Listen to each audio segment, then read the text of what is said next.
এখনো মাংসের কালার আসেনি। আসতে দাঁড়া নালে করে হলে দিবি আসতে মাইবন বলে।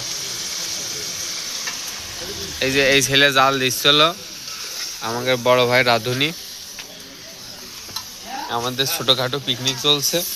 ছোটখাটো মানে বড় সরি বড় পিকনিক, মানুষ অল্প কিছু, 2-3টা হবে।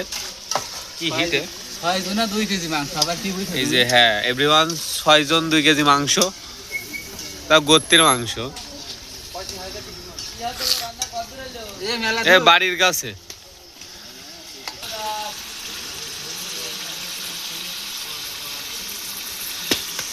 আচ্ছা তোরা নাড়বে, আমি একটা জিনিস নিয়ে নাকি ওই সে প্লেটার হচ্ছে 80টা নিয়ে আসতে হবে টাকাটা হিসাবে দিয়ে এসে যদি নাড়াচাড়া করে বুঝলি আমি ফিরে আসি। নাড়াচাড়া করবো ভিডিও থামা একবারে মালগুলো নিয়ে আসি। লোক কয়জন আছে গনে? ওই 2-3 জন হবে না।